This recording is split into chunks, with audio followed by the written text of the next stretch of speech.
Hello everybody and welcome to another video of my hull extension project. So what we're doing here is just a bit of a progress report, I guess, a bit of an update of where we're at, what we're doing, and what we're looking at. So right now what we're looking at is where the underside of the hull meets the existing hull, or the hull extension meets the existing hull. Obviously that's all going to be fixed up, that's not finished by any means, a lot of work to be done. You can see there that the chine line of the hull extension also follows the existing chine line. Again, more work to be done. There's still hundreds and hundreds of hours to be done on this project, but we're getting there. I feel like we're just about to hit a milestone. We're just about to get to the point where probably in a couple of weeks, where I want to be is I want to be able to bolt those motors to the back of the transom and get the mechanics to do some servicing on those engines while I carry on with the rest of the work. But I've got a fair bit to do before we get to that point, so I'm going to be pushing myself a little bit to get there, but it is what it is, and I think we're making progress. Like I just feel a little bit more confident that we're getting to this point, we're getting to these sort of stages. So the rest of the video is just going to be up the progress, guys. I hope you enjoy. G'day everybody, welcome to another video. So I've been very busy lately trying to get this boat, get a bit of work done on this boat, because we finally got some decent weather here.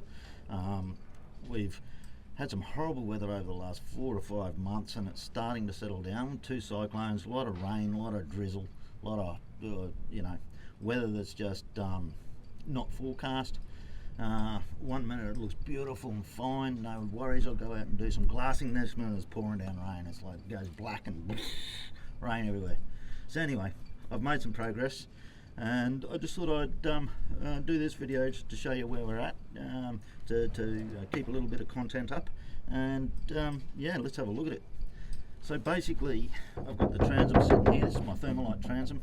I've glued, I don't like using the word glue, because gluing or whatever, because it almost sounds like you're using super glue or araldite or something to stick 2 pieces of Thermo-lite together, but that's not what I've done. So the way that I did that was I did what we call a wet bond. So multiple layers of glass, chop strand mat, double bias and chop strand mat over the top of that again, and whilst the resin was all wet and everything, I put the 2 layers together to hold it all down. Lots and put a heap of weight on that, I should say, to hold it all down. Lots of lumber that was lying around the yard here, and batteries and so on. Lots of, just to hold the pressure on there to let it do its bonding job. The floor here, so the hull extension itself, so that's Thermo-lite as well. We'll have a look at that. But what I've done there as well is the Thermo-lite went in over top of the other glass that I've already shown you all in a previous video, and I bonded that down using cabo-sil, thickened Vinyl Ester resin with cabo-sil or fumed silica, and put weight on top of that as well. I made sure it was all nice and flat and even, and just put a heap of pressure on it, lots and lots of pressure and lots of weight to hold it all down, hold it down as evenly as I possibly could, and then essentially I put another couple of layers of glass over the top of that as well, exactly as per the naval architect's detail. Which brings me to a point. At no stage will I ever use chop strand mat by itself.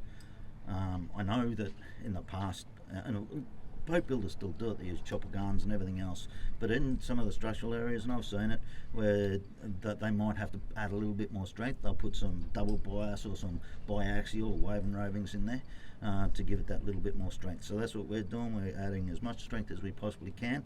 So we're using directional structural glass, laminating it with structural glass. The only time I'm using chop strand mat in this build is in between those structural layers. So anyway, let's have a closer look at all of this, Here on the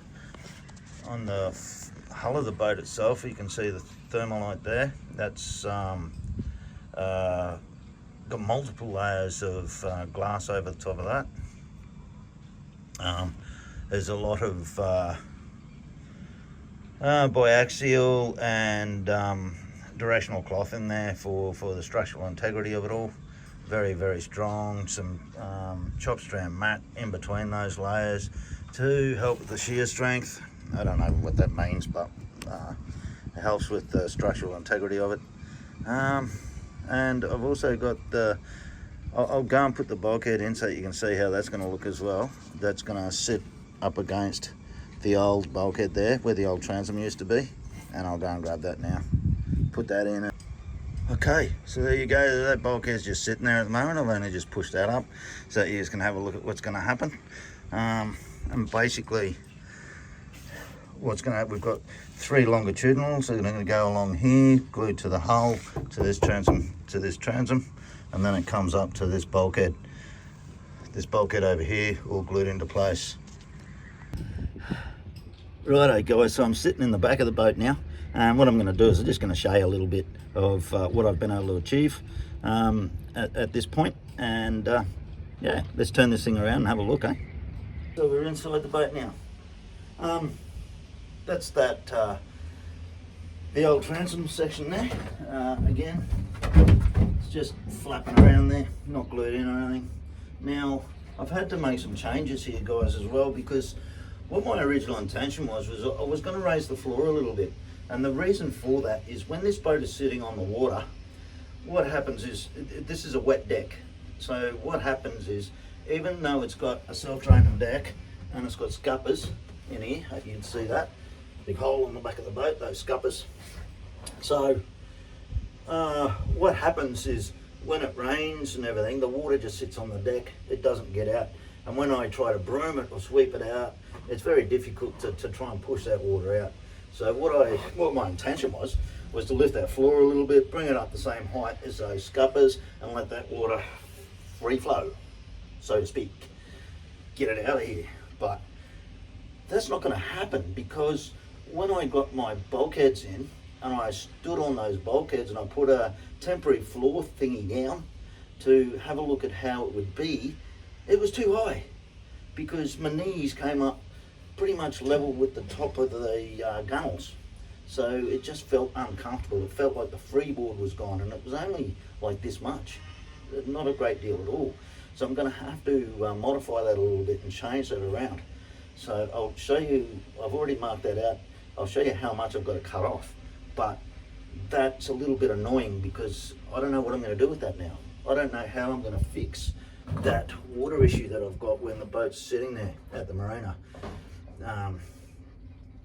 The other thing is, because I did that, this is a little bit lower as well. You can see that there's gaps at the top here. That's okay. I've cut sections out of there. So that's, again, that's the old transom. What I want to be able to do is I want to be able to bond this thermolite to that transom. So I've left sections of it there, but I also need to be able to, when I get those longitudinal bulkheads into position, I want to be able to tab those. So I've cut these sections out here, so that when my bulkhead goes in there, you can call it a stringer if you want, I don't care. I'm calling it a longitudinal bulkhead. So when I put them in there, I can tab either side of that. I can get glass over that, fillet it and tab it and get it really strong. Nice structural piece there. So that's the intent anyway. Still got a lot of work. I've still got hundreds and hundreds of hours of work in this boat, getting it to the point where I can start doing the electrical. I'm hoping that, you know, within the next month or 2 months, I'll be able to start doing the electrical. And that's the next thing that I'm going to do. Is my trade is, I'm not an electrician by trade, I'm an electronics technician. Do roughing or cabling in buildings and fire protection systems, that sort of stuff. And I just want to, I'm going to be doing all of the electronics myself, all the electrical wiring. I'll talk about the cable sizing and all that kind of stuff. That doesn't want to go back in there now. It's a nice solid fit.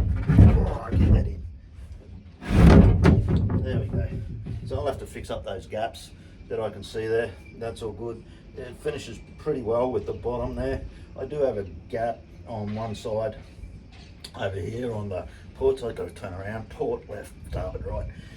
On the port side, it doesn't quite sit flush with the chine, so I'm going to have to fix that up a little bit.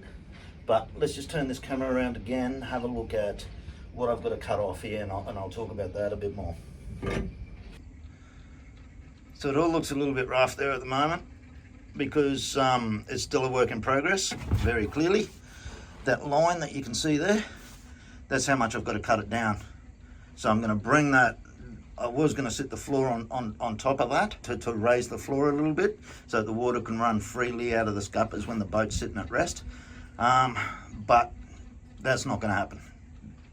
So the line is where I've got to cut it down. I've got to cut it all the way down. That looks like that's about 30-40 millimeters or something. So that's got to come down. All right, so down here, so what I did was when I put that bulkhead into position, that's all dust over there by the way, from grinding and everything, lots and lots of grinding when we do boat works. So I've tabbed that in. I've tabbed it to make sure that I've got about 150 millimeters overlap on in both directions. Let's get in closer.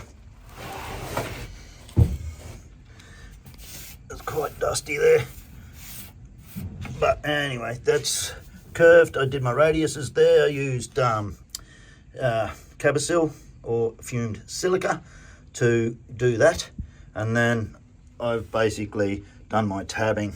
So in my tabbing structure there, what I've got is I've got chop strand mat is my very first layer. You can probably see where the chop strand mat comes up here.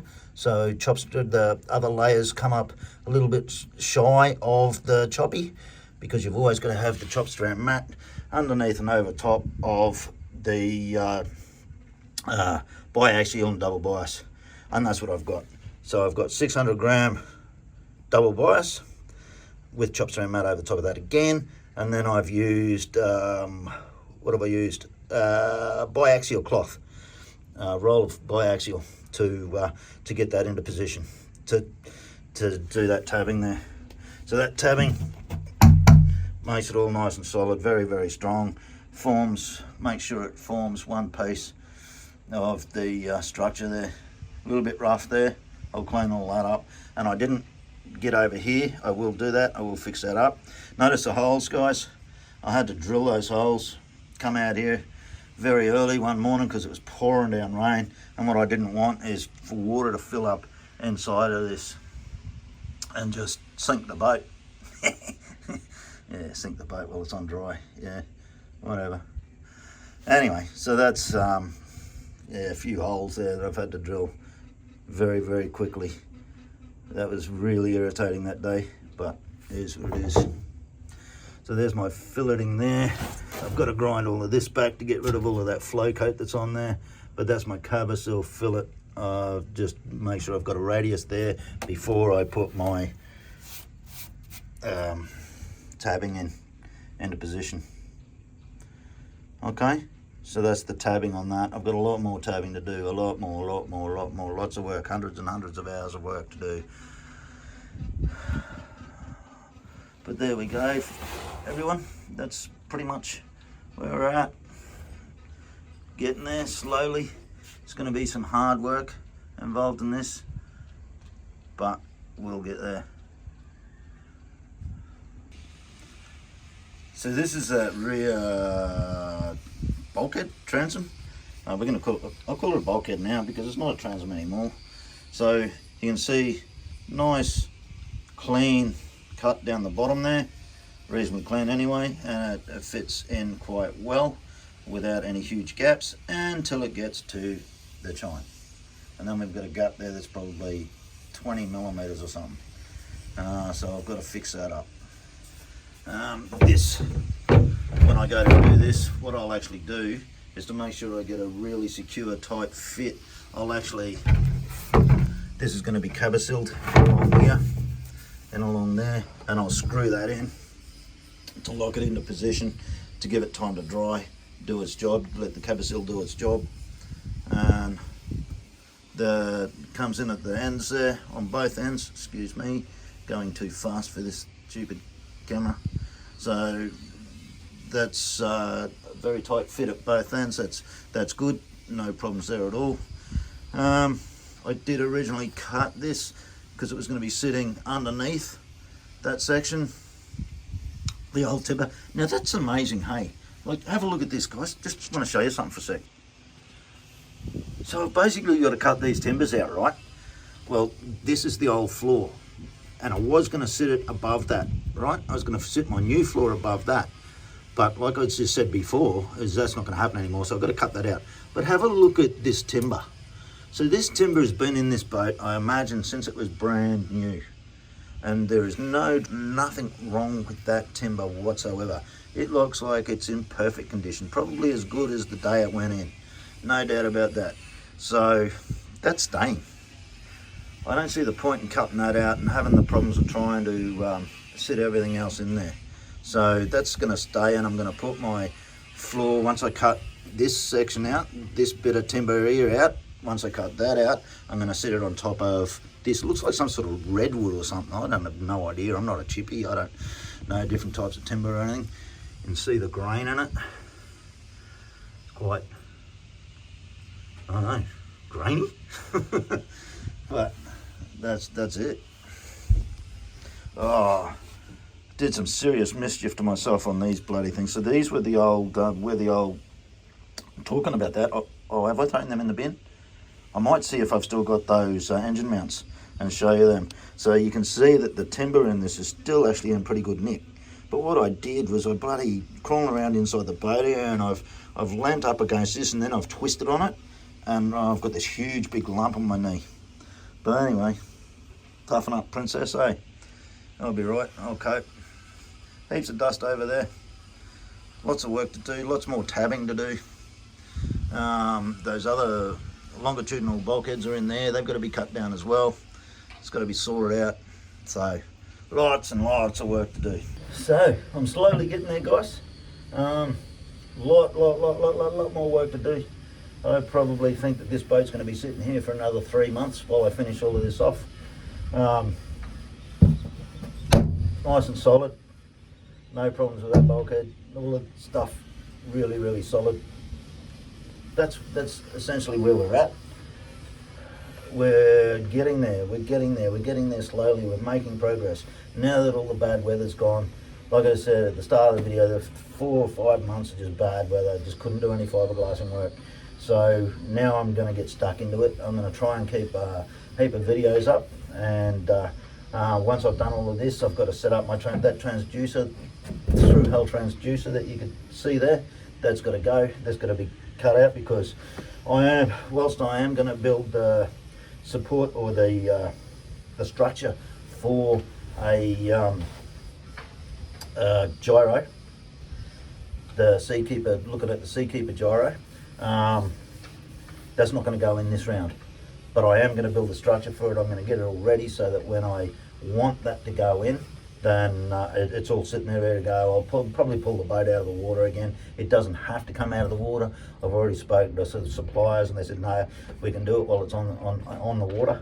I'm not sure I really want to do that, because I do have to put some skin fittings in here, because the Seakeeper is a wet unit, so you've got to have water going through it to keep it cool.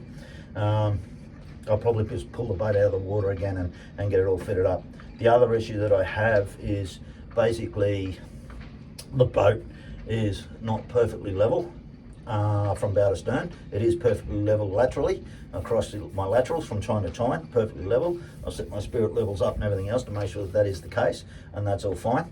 And yeah, that's what I'm going to do anyway.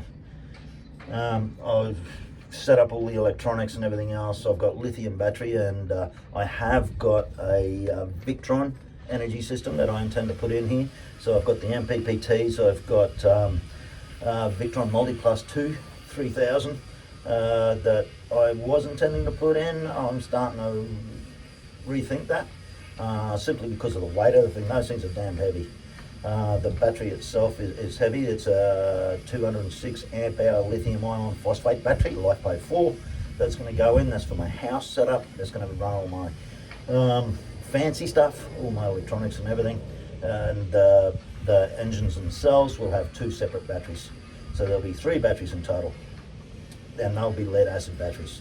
They're batteries that I originally had for that stern drive that was in the boat, and they're going to go back in. No point in throwing them away, they're still perfectly fine. Alright, so I'm going to have to come up with some ideas of how I'm going to do this deck as well when I start to put the floor in. I'm going to have so much more space around here. I'm going to put ice bins in and eskies and all that sort of stuff underfloor. I've got 800 litres of fuel going up in the front of this, so there's going to be a fair bit of weight in there. I'm going to have to fix all of that up. There's another bulkhead going in about here, so that's going to give me a huge amount of room across the back of the boat here to put kill tanks or eskies or whatever in there.